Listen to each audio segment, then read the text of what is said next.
I asked 12 doctors what got them into medical school.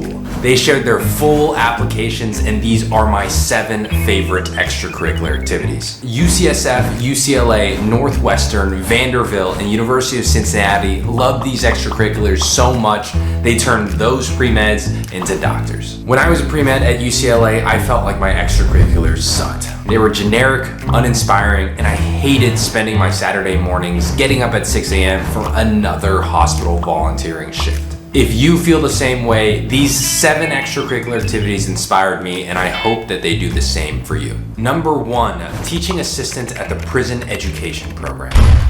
All right, so here we go. This is the actual submitted extracurricular activity to the medical school for the prison education program. I want to just probably call out the elephant in the room right when we get started. A lot of people, when they read prison education program, they'll think, oh, if you told me that this was competitive, I know why. It's because this is just extremely unique. But this isn't unique just for uniqueness' sake. This is 500 plus hours, not just some 30, 25, 50 hour shenanigan after one summer. This is 500 hours over 3 years dedicated to this incarcerated community. I want you to picture being in this pre-med shoes. Undoubtedly in his head, there were doubts like, there's nowhere on Reddit, nowhere on Student Doctor Network, none of my upperclassmen, none of my mentors, none of my physician mentors are saying that this is a good idea. This is a paved path to get into medical school. In spite of all those thoughts where he was thinking, I'm wasting time here. Maybe I should focus more on research or more on hospital volunteering. He decided to double, triple down on this particular population. Not only does he work with adults to help them get their associate's degrees while they're doing their time, he also has a separate activity where he helps juvenile children that are also incarcerated or going through the justice system through their transition out. This is a world-class activity. Even if it's outside of the traditional purview of medicine, the fact that this is so world-class has such an unbelievable amount of impact. Those skills and that dedication is translatable to the healthcare setting. And that's why this is so valuable for medical schools. Not only is it unique, it is also, and more importantly, impactful. Whenever I try to share this concept of being unique and impactful for pre-med students, for some reason, a very common one that comes up is like an Olympian free diver or a football player who transitions out of their athletic careers and into medicine. Those are both people that are obviously at the top of their craft, but also unique. Unfortunately, using those examples is a little bit hard to wrap your head around just because it seems so unrelatable to. I mean, half of us, me included, I cannot run a mile under 10 minutes. And so seeing an Olympian apply to medical school, we always think, oh yeah, well that's them, that couldn't be me. But here is a great example of someone who is both unique and impactful, true to his interests, and not in a way that's like genetically gifted, I was an NBA player and now I want to be a basketball player. This is someone who chose a population that he really cared about and decided to make a genuine impact. It doesn't require any other inborn genetic skills or resources or connections or anything like that. This is a great example of something we should all strive for when we're figuring out who it is we care about, what problems we want to tackle, and how to do it at a world-class level. So I want to bring your attention here. Students are as engaged and enthused as it gets, and their optimism, despite their circumstance, has encouraged me to pursue a career in service. This leads me to this concept that I call a passion flywheel, where when you are passionate about something, when you like something, you spend more time in it. And because you spend more time in it, you develop these skills, you get these resources, you get these opportunities. And with those opportunities, skills, and time spent, you start making larger amounts of impact. And when you make large amounts of impacts, when you help one honor student get their thesis and get their degree, now you want more of that impact because it's just so fulfilling to the soul. So that passion, that impact leads to another turn of the wheel where you become more passionate, you spend more time, you develop more skills, and you make even larger impacts. This is the passion flywheel that we want to continue to ride, and you can see this student doing a great job of using that to get to this point over the 3 years where he helped advise 10 honor students in getting their associate's degrees thesis approved. The takeaway here is that your standout factor does not have to be directly related to medicine. If you have a world-class impact in something, even if it's outside of the hospital or outside of the clinic, your dream medical schools will notice. Number 2, health coach for a digital health platform. In medical school, admissions stories are king. So I want you to meet Ben. Ben was my first patient who weighed in at 244 pounds when I first met him. He told me that first time he met that he was struggling with his weight because he just didn't really like himself. He had deep insecurities about how he got there. He hated himself because he was the one who put the chips in his mouth. He was the one who couldn't say no, things of this sort, and all this negative talk that got him to this place. He told me the story where he walked into the sun one day and he was wearing a white shirt and it was particularly hot in Los Angeles. And so, of course, he, just like all of us, sweat through our shirts, and he remembers distinctly these 2 young women across the street pointing at him and giggling. And ever since then, he's been really embarrassed to go to the gym, really embarrassed to be exercising, honestly, really embarrassed ever to have anyone see him sweat. And if it's not Ben, there are an infinite amount of stories that our patients live through every single day. One of my colleagues worked with a father named Chris who actually had already one heart attack, and it was the scariest thing in his life. He came to the program to try and lose a little bit more weight, to get to a healthier place so that he could make it to his own daughter's wedding. We deal with these very emotional stories. We deal with these very strong reasons, hopes, and dreams to get healthy, to get back out there, to get back into the world. And so it's really important as a pre-med to know the stories of your patients, to really get to know people, who they were outside of the hospital and who they want to be when they leave it again, healthier and happier. The takeaway here is that during your clinical experiences, you should be helping real people, not just sitting at a desk watching the clock tick, tick, tick away. Get to know who your patients are outside of the hospital, figure out the story as to why they came to the hospital, and understand, most importantly, who they want to be after they're done battling this illness. Number 3, finance director for Vietnamese community health. In medical school admissions, if stories are king, then data is queen. And I love these extracurricular activities that really show the numbers because it paints a story about how something is growing. Here, I want to draw your eye to this part.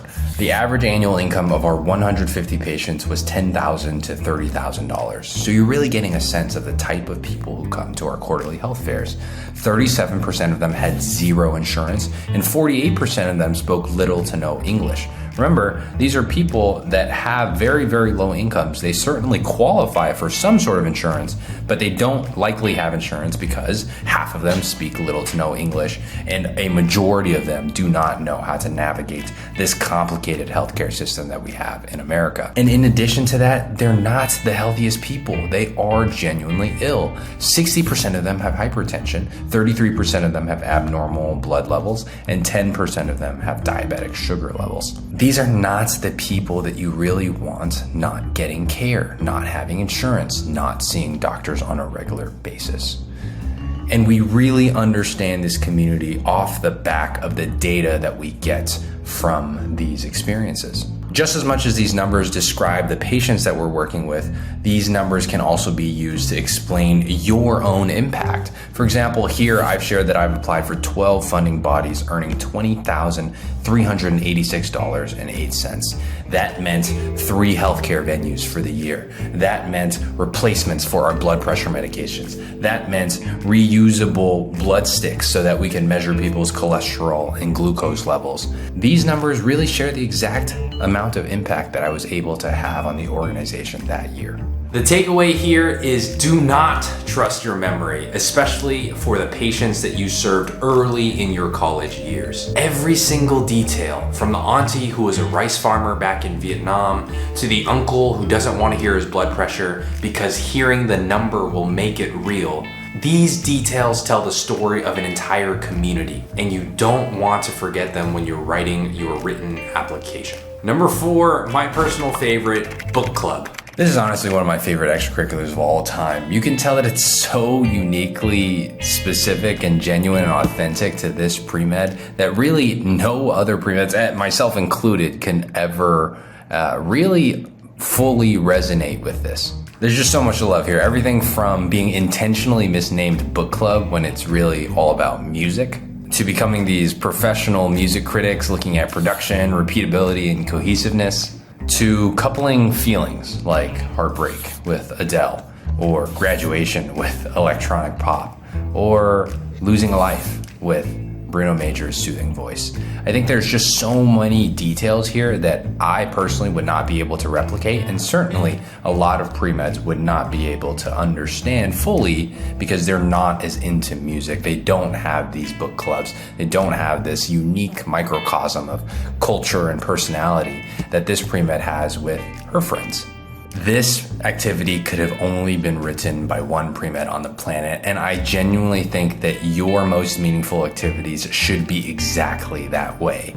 They should not be able to be understood by other pre-meds because it is so uniquely your own passion. The takeaway here is that your extracurricular activities should be so uniquely your own that they make sense to nobody else. Other pre-meds should not be able to describe the extracurricular activities that you were involved with because you love them. They don't. We get into trouble when we have an entire resume or CV just filled with a bunch of mediocre or generic activities that any pre-med could have been in. Number 5, caseworker for the homeless. I love this extracurricular activity for the Suitcase Clinic in Berkeley just because when people think about extracurricular activities, they really think about the fancy clinical research in the emergency department or the global health missionary trip to Mexico. Instead, let's look at what this student focuses on. He focuses on serving the people that he sees on his way to class. In particular, washing their feet was one of the most humbling experiences of my life. I just love this because you just don't have to have the most cutting edge stem cell research. You can find meaningful work supporting the people in your very own local community in the smallest ways, literally with your own 2 hands, a bucket of water, and a couple pumps of soap. And if you want, you can make it even more substantial than just washing feet. I've seen pre-meds that were involved with the farmers markets where they're volunteering their time to package and sort anything extra to give it to needy populations. But you can always ratchet up the level of impact. Here's a great example of an organization that sorts and packages over 10,000 pounds of fresh fruits and vegetables to provide a safe handoff to patients and community members. I think when people say, hey, you wash the feet of the homeless, well, hey, that's good, cool, good for you. You hand out some fresh fruits and vegetables on a weekend, great, thanks for your service. But if you do this for 10,000 pounds, or you start 15 chapters washing 30,000 feet and donating 50,000 shoes across the country, then the impact becomes undeniable. Extracurricular activities like these turn pre-meds into doctors because they are accessible to all. It's really just up to you to figure out the level of impact you want to make and that you're capable of making. The key takeaway here is to transition from external scoreboards to internal scoreboards. Don't try to play the guessing game where you try to figure out what medical schools want to see. That's an external scoreboard. Think about whether you find it valuable and enjoyable. That's an internal scoreboard, and if it is for you, then have no hesitation in doubling down and diving deep into those extracurriculars. The best predictor of how impactful an extracurricular activity is just how much you enjoy it. When you enjoy it, you spend more time in it. When you spend more time in it, you develop more skills, and those skills make the impacts that eventually end up mattering to medical schools. Number 6, Concussion Research for Division I football players. I love how organic this extracurricular activity is. Just for some context, this is a guy who was a high school star quarterback, and then he went to UCLA's program and supported them as the football equipment manager. So his curiosity led him to seeing these helmet installed sensors, and he was attentive, listening to how the students felt about it. You can read how he writes here that the players complained of discomfort and resisted wearing the sensors. And as a former player and current equipment manager, he was that right person to help understand the science, understand the sensors, understand the player experience. This experience, dating all the way back to Pee Wee football as a kid, high school quarterback, coming to UCLA Division I program, being interested in science and wanting to become a physician, being interested in research and concussion and neuroscience, that led him to actually be very involved with the concussion research, the brain sport program at UCLA, where he was responsible for managing the software. He was the vice president of the club that recruited the student volunteers to help collect the data, and he built a team of the research assistants to process all that information that they were getting from the sensors. The reason I love this extracurricular activity is that it just tells that natural story of how you take yourself and you bring that to the medical school application. You don't let medical schools or your desire to be a doctor kind of shape you and put you into this box. No, you take yourself and you create that box outside of it, one that fits uniquely and perfectly to your own interests. The key takeaway here is that people are at the core of medicine. This means that anytime you're working on a team or you're helping or supporting a people or a community of people, those skills can be translated into healthcare, even if it's not at a hospital or a clinic specifically. Don't say no to an extracurricular activity just because you think medical schools won't want to see it. Number 7, photography. All right, so we're gonna go to this last extracurricular activity for photography. One of my physician mentors once told me that actually learning medicine is not the hard part. There's been thousands of people who have come from a variety of different backgrounds who have all effectively are able to learn a foundational amount of medicine. So that is not really what medical school admissions committees are completely interested in. My mentor told me that the hard part in choosing all these highly qualified pre-med students is figuring out who they want to hang out with when you're on a 24-hour night call, it's 3 a.m., and there's no one but you and your colleagues in the workroom. Medical schools are looking for the type of people that they know that other colleagues and themselves can lean on when their patients are getting sick, when things are hitting the fan, when we need someone to stay stable and grounded. That's what medical school admissions committees are looking for. And the reason photography connects to all of this is that who you are outside of the hospital really matters to who you are inside of the hospital. Your interests in photography and rock climbing and movies and charcuterie and music, they add character and personality to the medical teams. The teams that are on at night, the teams that are on at days, the teams that are working with other consultants and nurses and social workers, all of that personality and character is brought to the workplace to make it a more enjoyable experience for everyone. To be clear, your hobbies are equally, if not more important to everything else on the application because it helps us understand who you are behind the piece of paper. And lastly, we'll wrap up the bonus extracurricular activity with these 33 hours that every single medical school admissions committee talked about when it came to my interviews.